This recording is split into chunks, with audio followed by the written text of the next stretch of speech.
Hello दोस्तों, स्वागत है आपका आपके पसंदीदा यूट्यूब प्लेटफॉर्म नोट्सबुक आईएएस पे।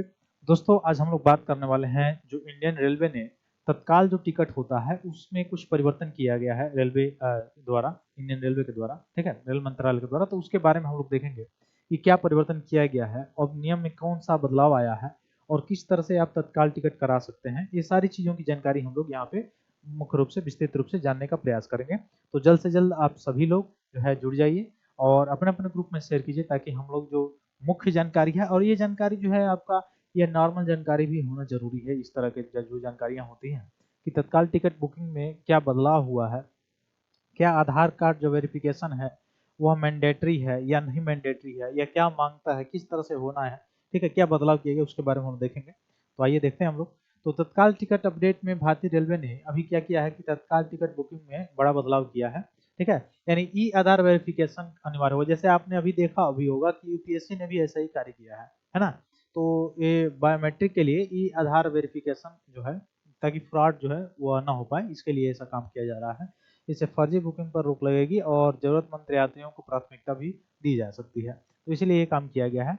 और पहले 10 मिनट तक केवल आधार लिंक्ड आईआरसीटीसी खातों से ही बुकिंग संभव होगी, अन्यथा नहीं हो पाएगी। ये सारी चीजें कहा गया है। और रेल मंत्री आपको पता भी है कौन है, तो अश्विनी वैष्णव जी हैं। उन्हीं के द्वारा यह ट्विटर पे, एक्स पे, ट्विटर मतलब पहले ट्विटर हुआ करता था, अब एक्स हो गया है। तो जो है इसी पे जानकारी दिया गया था कि भारतीय railway will soon start using a e-आधार authentication for book Tatkal tickets, यह बताया गया था। This will help genuine user to confirm ticket during need, ये बताया गया था, ठीक ना। तो उसमें इन्होंने बताया है कि प्रत्येक यात्री को अपनी पहचान डिजिटल रूप से सत्यापित करनी होगी और साथ ही साथ फर्जी बुकिंग और बार्ट्स के माध्यम से जो टिकट खरीद है उस पर लगाम लगने में भी क्या होगा, मदद मिलेगा, ठीक ना। फिर तत्काल बुकिंग जो बुकिंग होती है उसके पहले 10 मिनट के दौरान केवल वही उपयोगकर्ता जो है टिकट बुक कर पाएंगे जिनके आईआरसीटीसी खाते आधार से लिंक हैं, जुड़े हुए हैं, वही तत्काल टिकट कर पाएंगे, अन्यथा नहीं कर पाएंगे, ठीक ना। तो आईआरसीटीसी एजेंटों को इस शुरुआती 10 मिनट की अवधि में कोई भी बुकिंग करने से प्रतिबंधित कर दिया जाएगा। ये सारी चीजें इसमें प्रावधान है। लेकिन इसका एक दूसरा पक्ष भी देखा जाए तो वहां भी आप देखेंगे, जैसे तत्काल टिकट जो होता है उसमें आप देखेंगे कि बहुत सारी सीटें अवेलेबल होने के बावजूद भी उसको रिजर्व कर दिया जाता है तत्काल के लिए, ठीक है। और वो तत्काल, चूंकि तत्काल पे ज्यादा जो है पैसा मिलता है, इसलिए दूसरी चीज जो होती थी वो क्या होती है कि जो तत्काल जो, जैसे मान लीजिए कि जो रूरल एरिया के जो लोग हैं, या मुख्य रूप से जिनकी साक्षरता की कमी है जिनके पास, वो लोग कैसे जो है डिजिटल युग में, जैसे डिजिटल फ्रॉड के युग में, जैसे सबसे ज्यादा से ज्यादा डिजिटल फ्रॉड हो रहा है, उसमें वो लोग कैसे ये बुकिंग का जो है कार्य कर पाएंगे, ठीक है। तो ये सारी चीजें कंसर्न भी है इसका। तो अब है क्या बदलाव, क्या है, क्यों जरूरी है, ये हमने बताया कि जो बुकिंग एजेंट है उनको जो है दबदबा बना रहा है, ये सारी चीजें जिसके कारण यह जो है परिवर्तन किया गया है, ठीक ना।